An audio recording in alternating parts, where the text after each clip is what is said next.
Bonsoir à tous, vous êtes sur RTI 1. Merci de nous rejoindre pour ce nouveau flash d'information.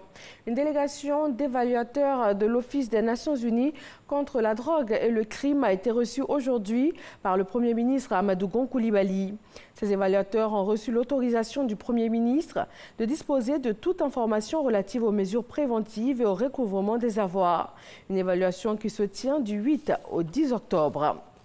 Et cette mission de l'Organisation des Nations Unies pour la lutte contre la drogue et le crime est en Côte d'Ivoire donc pour 3 jours. Elle a également rencontré les acteurs nationaux impliqués dans la lutte, notamment les ministères, le secteur privé et aussi le secteur public.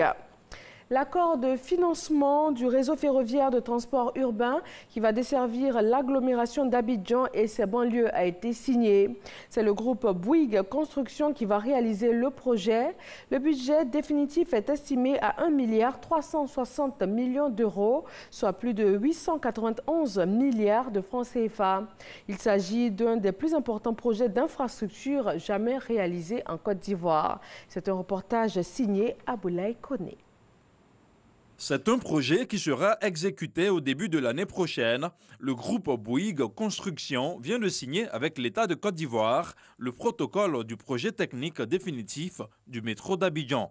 C'est un métro extrêmement moderne qui sera réalisé et mis en service ici à Abidjan, donc dans les toutes prochaines années. Le montant, je crois qu'on peut l'officialiser, c'est un projet qui va représenter un investissement de 1,360 milliard d'euros. La signature de l'accord sur le coût global du projet ouvre la voie au grand chantier. L'ouvrage devrait donner un véritable coup d'accélérateur à l'urbanisation de la capitale économique ivoirienne. Maintenant, tout est sur les rails. C'est un ouvrage important sur la lagune qui va être fait. C'est des populations qui vont être déplacées et recasées dans de bonnes conditions, mais c'est aussi une bonne participation donc, à la résolution de la question de la mobilité à Abidjan. Nous prévoyons de transporter donc, à terme à peu près 500 millions de passagers donc, chaque année. Donc, ce qui est important donc, pour la ville d'Abidjan, principalement pour les communes d'Anyama, d'Abobo, d'Adjamé, du plateau de 13 000 Marcouri et Port-Boué. Donc c'est quasiment toute la ville d'Abidjan qui est traversée par ce projet. Donc voilà l'impact de ce projet qui va être réalisé donc assez rapidement. Maintenant, nous avons tous les clés donc, pour réaliser le projet.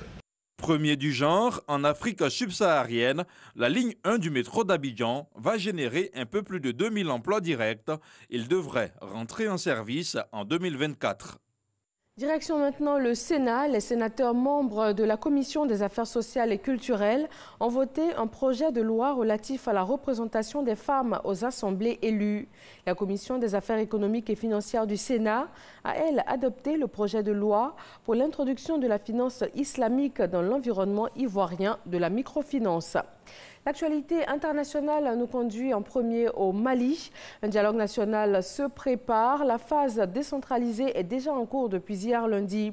Toutefois, des partis politiques, dont le principal parti de l'opposition, refusent d'y participer. Ils estiment que ce débat n'est pas inclusif. A contrario, le gouvernement assure qu'aucun sujet ne sera tabou. Selon le Premier ministre français, le système français d'asile est aujourd'hui saturé. Édouard Philippe estime que l'idée de quotas n'est pas tabou. Il veut également redéfinir la stratégie de l'aide publique au développement en mettant enfin la question migratoire au cœur des relations diplomatiques avec les États concernés. Il entend aussi faire plus et mieux en matière d'intégration. On s'intéresse pour terminer au dossier du Brexit. Le Premier ministre britannique Boris Johnson a été invité à modifier les points problématiques de son plan de sortie de l'Union européenne. Mais la perspective de conclure un accord est très incertaine. À moins d'un mois de la date théorique du Brexit, les discussions entre Européens et Britanniques se poursuivent à Bruxelles. Il s'agit de trouver un accord d'ici la fin de la semaine et le soumettre aux dirigeants européens réunis en sommet à Bruxelles la semaine prochaine. Voilà, merci d'avoir suivi ce flash d'information. Retrouvez tout de suite l'info régionale. Et quant à moi, je vous donne rendez-vous à 20 h.